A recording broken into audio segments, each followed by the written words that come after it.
Então, para vocês já irem sabendo a diferença, né, de corpo e de plataforma. Então, a primeira pergunta, né, sobre qual o corpo. Se tivesse aqui a opção de um implante de corpo híbrido, podia até ser, né? Porque aqui ele começa até um pouquinho cilíndrico e aí o ápice dele fica mais cônico, né? Mas ele, em sua natureza, ele é todo, a gente chama ele de cônico, né? A resposta mais correta. Eu até não coloquei o híbrido para não confundir a cabeça, né? Então, só que teve algumas pessoas que marcou como se fosse Cone Morse, né? Que é a resposta da perguntinha número 2. Então, sobre imagem radiográfica, qual é a plataforma protética do implante? Então, a plataforma protética do implante é um implante tipo Cone Morse. Dá para ver, aproximar aqui, ó, dá para ver o encaixe interno da minha prótese, né? Você vê que o dente vem aqui, ó, e ele vai encaixar dentro lá do implante, né? Com um encaixe do tipo cônico, né? Então ele faz como se fosse um cone aqui dentro do implante. Então é uma plataforma de conexão interna, né? Porque ela se conecta dentro do implante e ela é cônica, por isso ela é chamada de conexão protética do tipo cone Morse, tá? Então seria aqui, na verdade, na minha opção, seria essa última opção, né? Só que a gente, para vocês aí, cada um é uma alternativa, porque ele embaralha normalmente as alternativas. Essa terceira pergunta, algumas pessoas até depois eu fui ver, me mandaram mensagem no WhatsApp. Desculpe que às vezes no WhatsApp eu não consigo ver a mensagem de todo mundo, né? Às vezes também vocês me mandam mensagem à noite da vida, às vezes eu nem tô com o celular mais na mão, acaba que eu acabo podendo não ver, né? Mas eu vi, estava vendo algumas coisas e eu vi que algumas pessoas falaram, essa alternativa aqui tem duas respostas, né? Na verdade, ela não tem duas respostas. Vamos lá. Sobre a história da implantodontia, como são as dimensões ou quais são as dimensões do implante conhecido como padrão Brandemark? Implante cônico? Não, ele não é um implante cônico. Implante cilíndrico é um implante cilíndrico com plataforma protética de 3,75 milímetros? Não, 3,75 milímetros é o corpo. Implante cilíndrico, ok, com corpo de 3,75 centímetros, né? Não, centímetros não, um implante com 4 centímetros de diâmetro é quase essa caneta aqui. Então, não, errado. Implante cilíndrico com corpo de 3,75 milímetros. Então, é essa a alternativa. Eu acho que quem falou que tinha duas alternativas corretas não prestou atenção na unidade de medida, tá? E a unidade de medida faz toda a diferença. Então, implante cilíndrico com corpo de 3,75 milímetros, tá? Não é centímetros, né? Mais de 3 pessoas me mandaram falando, tinha duas alternativas corretas, né? Você vai considerar? Então, não tinha duas alternativas corretas. Então, implante cilíndrico com corpo de 3,75 milímetros. Sempre que vocês forem fazendo alguma atividade, tem que sempre ler ela até o final. Então, e verificar essas unidades de medida. Então, essa questão foi a que o pessoal mais errou. Muita gente errou mesmo, né? Vamos, só para vocês terem noção, aparece aqui ainda tá espelhando a tela? Acho que sim, né? Tá, Sim. tá espelhando. Então, muita gente errou essa questão, ó, foi essa daqui, ó. Então, 4 pessoas erraram essa questão. Então, é só a falta de terminar de ler a pergunta, né? A última questão, qual é o tratamento proposto por Branemark que recebe o nome de protocolo de Branemark? Essa aqui ficou chatinha porque ficou bem parecida uma com a outra, né? Mas são 4 implantes inferiores com uma prótese fixa inferior implanto retida e uma prótese mucosuportada. Por que aqui para mim não aparece o final? Mucosuportada superior. É essa a resposta, tá? 5 implantes inferiores? Não. 4 implantes inferiores com uma prótese fixa superior? Que jeito, né? Que faz prótese fixa superior se não tem implante nem nada. 4 implantes inferiores com prótese removível inferior? Não, é uma prótese fixa. Então, a questão correta é essa primeira alternativa aqui no meu caso, né? Na minha... Gatan, Ah, essa questão eu fiquei um pouco na dúvida, uhum. porque pela aula lá que eu estava assistindo, o primeiro implante que foi feito para o Branemark foram 5 implantes, não foram? Não, aquele foi eu. Ah, Confundiu, né? Se eu não me engano, na aula eu até falei, né, que assim é um erro, porque assim, falou, hã? até se fala errado. Você falou assim, que é até um conceito É, errado. é até um jeito errado, porque a gente às vezes eu mesmo falar, fiz um protocolo, mas é porque é uma forma mais fácil de falar, né, que fiz uma prótese fixa sobre implante, uma prótese total fixa sobre implante, mas não é o correto, né?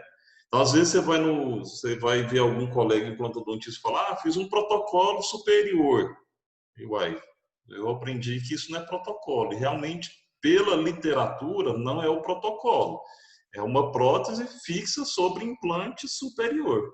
Né? Se for 5 implantes, também já foge a regra do protocolo. São 4 implantes. São 4 implantes.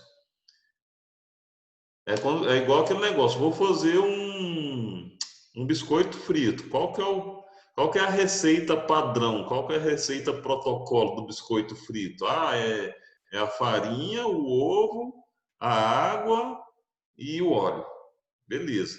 Não, mas aí vou acrescentar o queijo. Aí já fugiu do protocolo. Continua sendo um biscoito frito, mas não é aquele tradicional.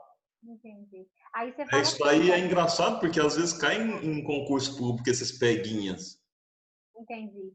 É que às vezes a pessoa usa a palavra protocolo generalizando, mas não quer dizer que seja o protocolo de Danemark. É isso, então. É Tipo um. isso, exatamente. Uhum. Quer ver? Então, opa, continua aí a tela, né? Continua. Continua. Não, então peraí, deixa eu mudar.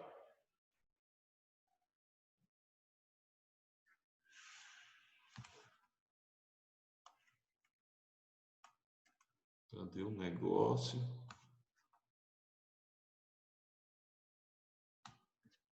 Mas é um peguinha mesmo. Essa aí a de cima é peguinha. Mas é engraçado que esse trem pega a gente em concurso, esses concursinhos às vezes para entrar numa especialização, alguma coisa assim, pega a gente. Aqui, ó. Então, nós, implantodontistas, temos um grande vício, né? Na verdade, um vício de nomenclatura, de chamar isso daqui de protocolo. Fiz um protocolo duplo. Né? De verdade, pelo termo, é errado. Na verdade, eu não fiz um protocolo duplo, eu fiz uma prótese fixa superior, né? Implanto retida, e uma prótese fixa inferior, também implanto retida. Você pode ver que aqui a inferior tem muito mais implantes do que 4, né? Então, 1, 2, 3, 4, 5, 6. Entendeu? Só que é um vício mesmo. Às vezes eu também falo, fiz um protocolo superior e inferior. Ele não é um protocolo superior e inferior. Mas a gente fala errado mesmo.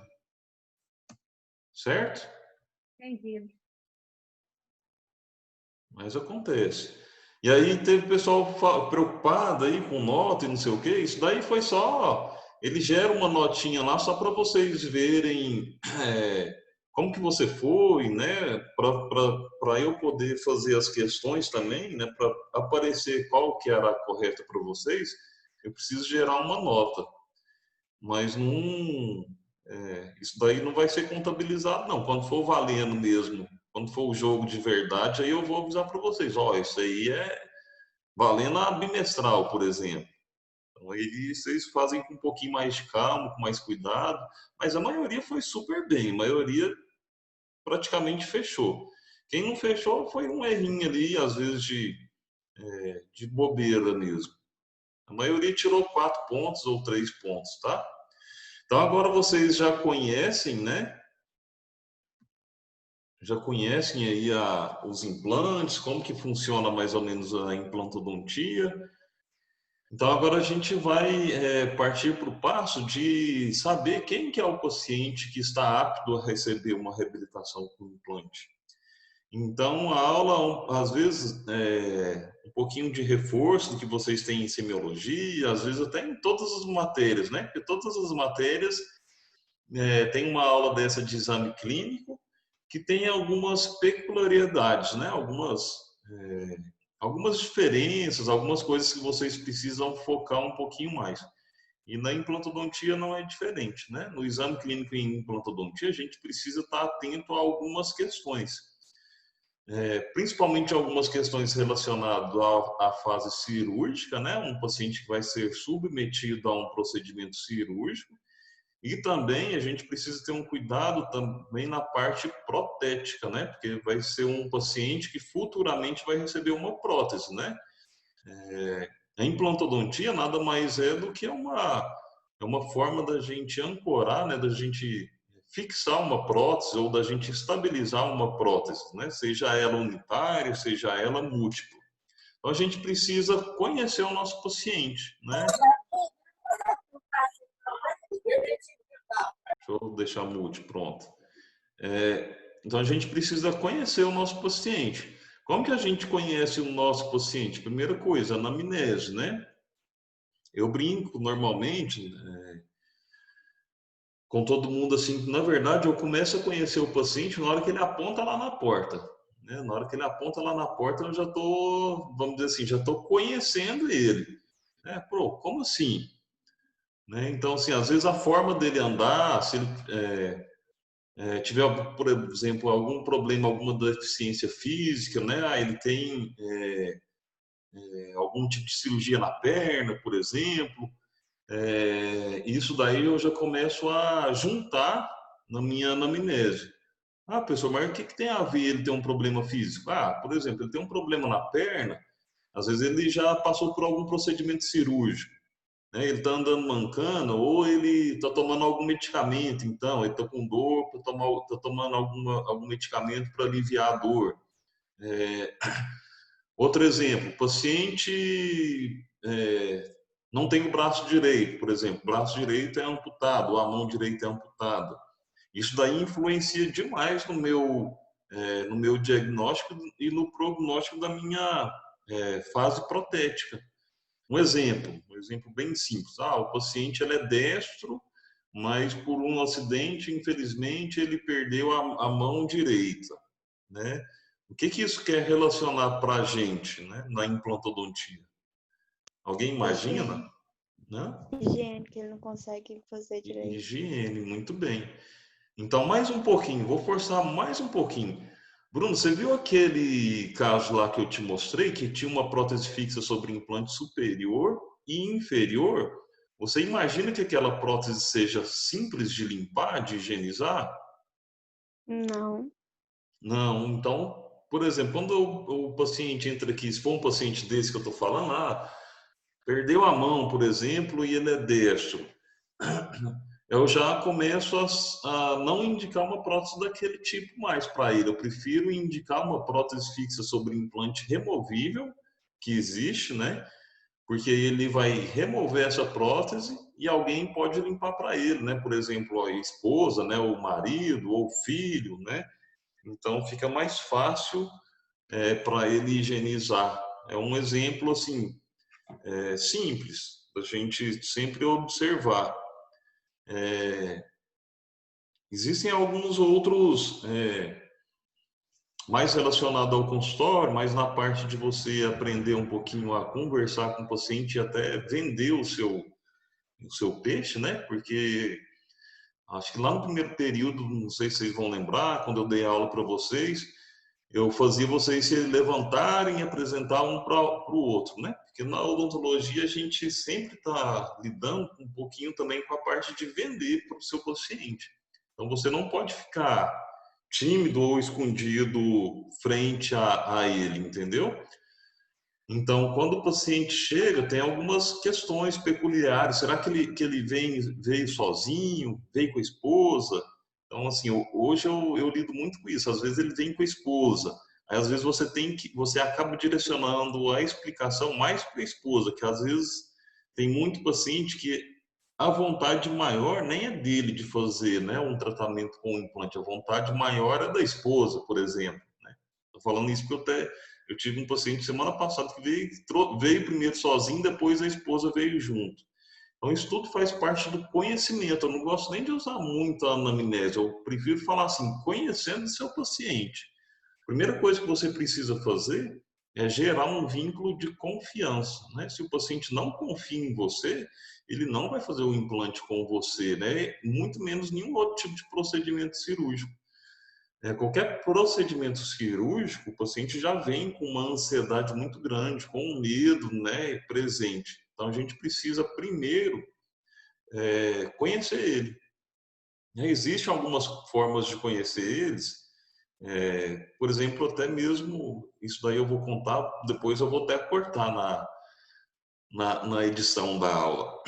Mas um exemplo que eu falo para vocês, normalmente eu conheço o meu paciente antes mesmo dele chegar no meu consultório, né? Quando ele liga marcando ou manda o WhatsApp, a Patrícia que trabalha comigo, ela pega os dados do paciente, o nome completo dele.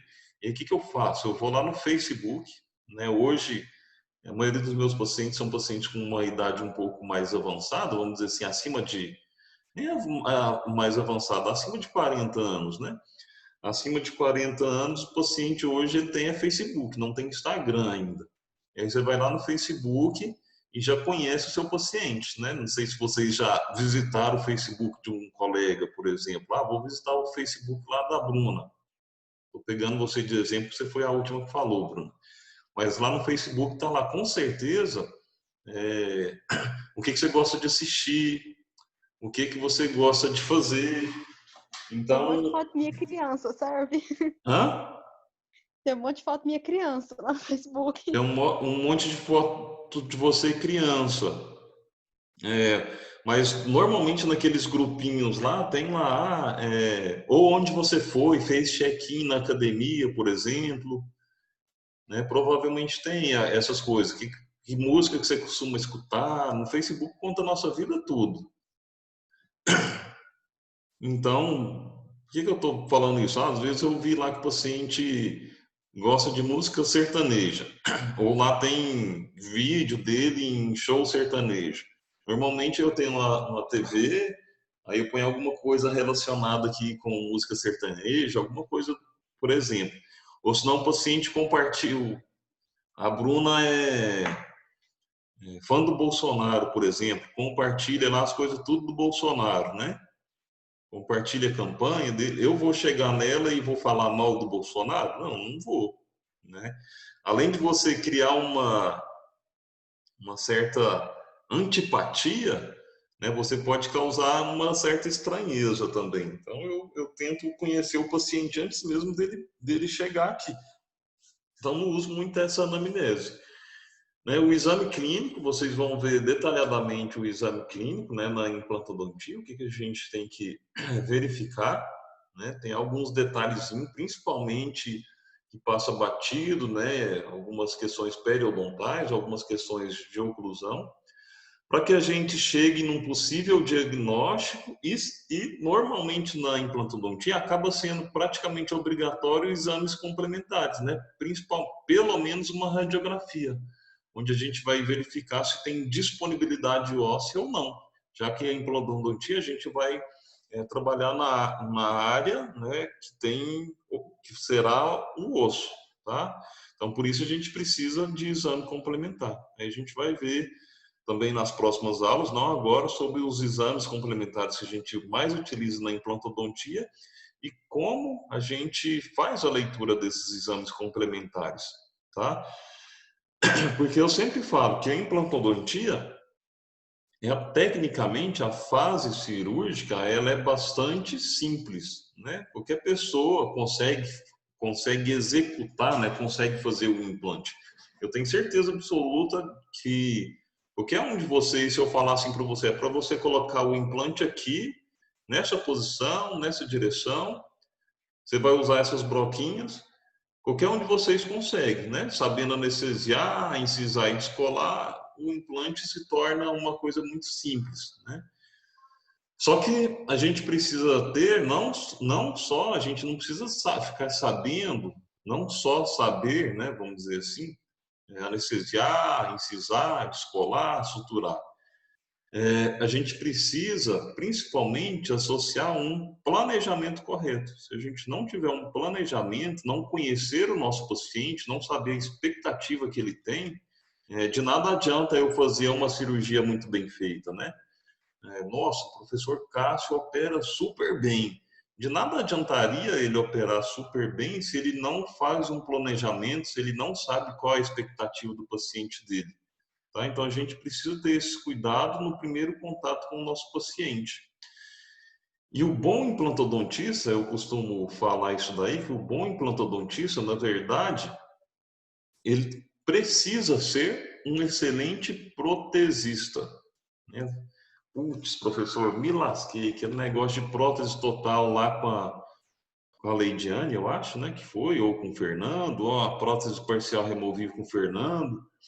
Ou a prótese fixa lá com a Tati. Nossa, que trem de prótese, Deus me livre, é muito ruim. Se você não gosta de fazer prótese, você pode até não gostar de fazer prótese, mas para você ser um bom implantodontista, você ser diferente dos outros, você precisa saber de prótese, né? Então, a prótese lá, um exemplo, a prótese protocolo de Brånemark, que é aquela prótese fixa sobre implante, né, sobre 4 implantes inferiores, ela nada mais é do que uma prótese total. Qual é o passo a passo para eu confeccionar uma prótese protocolo? É o mesmo passo a passo de confeccionar uma prótese total removível, tá? Então é a mesma coisa. Moldagem funcional, plano de cera, registrar a dimensão vertical de oclusão, provar dente. Então isso tudo é o passo a passo para que a gente seja um bom implantodontista. Por que eu preciso saber do passo a passo protético? Porque eu preciso saber qual será a melhor posição do meu implante para que aquela prótese fique o melhor possível. Então, a prótese aqui manda na implantodontia, tá? Então, é necessário a gente trabalhar em equipe, né? Então, muitas vezes também, o que acontece muito hoje, às vezes eu não tenho um espaço protético suficiente, por exemplo, para reabilitar um pré-molar, né? E aí eu preciso de uma conversa com o ortodontista, né? Às vezes o biotipo periodontal também é um biotipo fino, delgado, eu preciso fazer algum tipo de intervenção periodontal, então preciso ter uma conversa com um periodontista. Um paciente, às vezes, que tem trauma, né? Fala para ele que eu vou fazer uma cirurgia, que implante é uma cirurgia, às vezes ele trava, né? Então a gente precisa trabalhar junto com um psicólogo, né? Ou às vezes um médico também para fazer uma anestesia geral, ou uma sedação, né? E até mesmo o depois, né? Depois, quando a gente instala uma prótese, aquela que eu mostrei, por exemplo, duas próteses fixas sobre implante, né? Superior e inferior,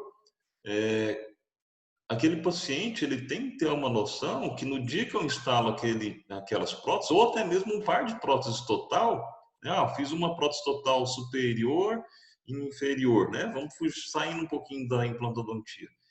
Fiz uma prótese superior e inferior para aquele paciente, ele nunca usou. Então, no primeiro dia, é claro que ele não vai conseguir mastigar bem os alimentos. No primeiro dia, ele não vai conseguir conversar normalmente. Então, isso a gente precisa orientar ele, né, trabalhar o psicológico dele e juntar com o fono, por exemplo, para melhorar a sua fala, melhorar a postura de língua. Então, a implantodontia, a gente precisa sempre de um trabalho em equipe. tá? Então a gente precisa ter esse cuidado. E quando o paciente chega no meu consultório, né, na verdade, vocês precisam. Lógico que agora no início a gente fica meio travado com o paciente, é difícil a gente, às vezes, fazer ele se soltar, né? Principalmente porque ele chega lá, a primeira coisa que você pergunta. Primeira coisa que você pergunta, Bruna, você de novo, que eu tenho certeza que não está dormindo, ou já dormiu. Não, tô aqui ainda. O que você pergunta para o seu paciente lá na clínica? Primeira coisa. Oi, tudo bem? Oi, tudo bem? Como é que é seu nome? Isso. Isso, e depois do como é que é seu nome? Quantos anos tem? Onde Quantos que anos mora? tem? Hã? Se tem filhos? Onde que mora? Preenche a fichazinha. RG, CPF, né? Assim, então isso é uma forma. Eu sei que é ensinado, pelo amor de Deus, a gente tem que seguir isso daí. Eu não estou falando que não tem que seguir, mas não precisa necessariamente ser nessa ordem, porque fica parecendo uma coisa que você está ali muito engessado, né? Uma coisa automática, parecendo um robô. Então o paciente fica meio que também parecendo um robô. Ele não te conta o que deveria te contar, né? Então você vai lá, qual é o seu nome? Endereço. Tem filhos? Sim, não. RG, CPF.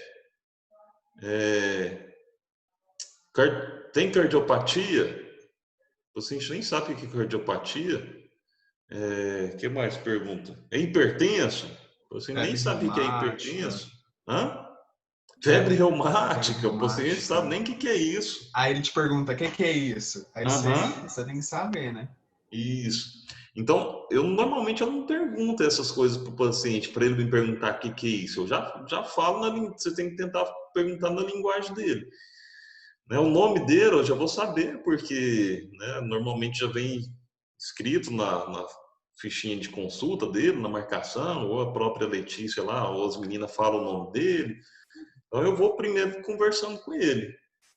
E aí normalmente eu pergunto para ele, não, então, o que eu posso te ajudar? Né? Então aí ele começa a falar. Doutor, né? Hoje eu estou aqui porque eu quebrei um dente, aí eu fui ali, colou esse dente, mas não para, não sei o quê. Aí eu vou perguntando, mas como é que esse dente saiu? Você estava comendo o quê?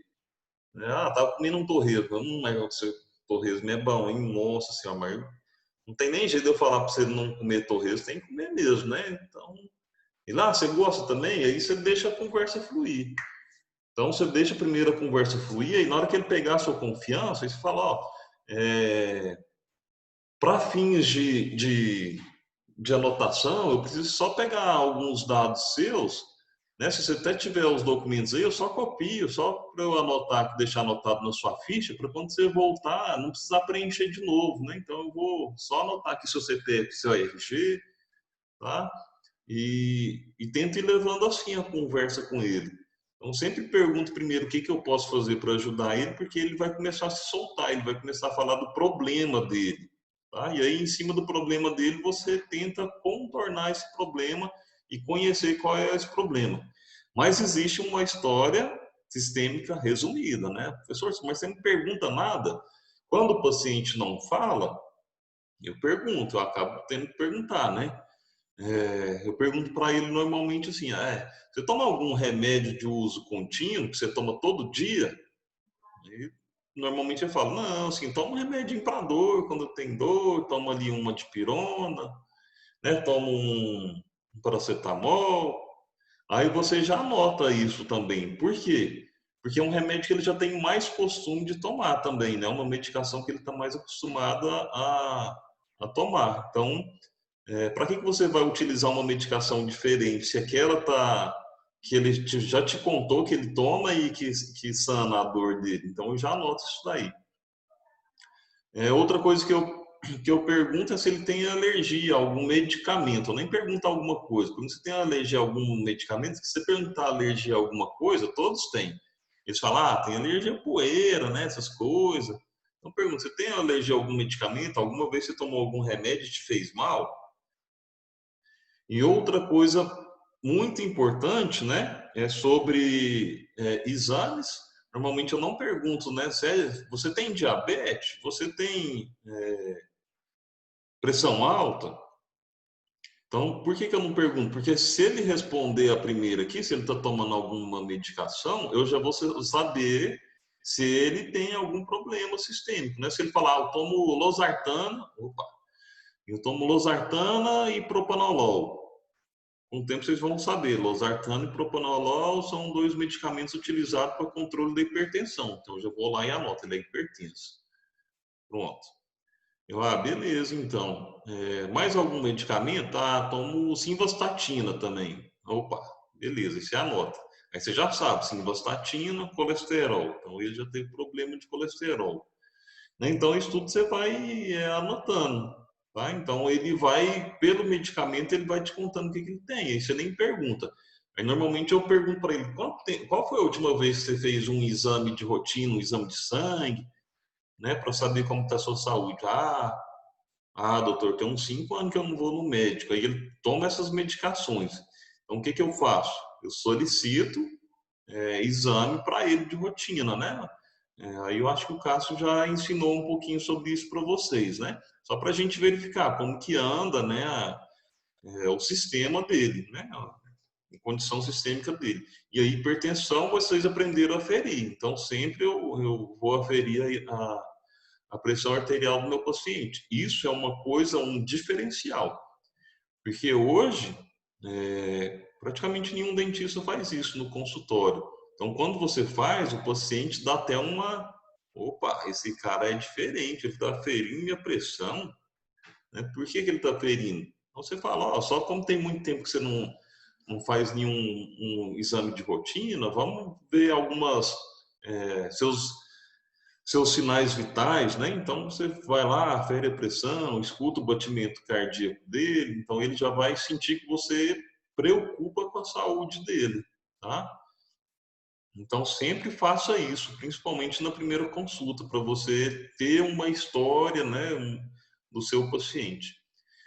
E na implantodontia, eu acho que a pergunta, uma das mais importantes é isso. Você é fumante, mas normalmente eu não pergunto também, mas é que você precisa saber. Por que que eu não pergunto? Fumante você vê de cara, né? Se você não vê de cara, na hora que você coloca o espelho clínico lá e verifica, né? Você vai ver que ele é fumante. A aula vai cortar, vamos entrar na outra lá.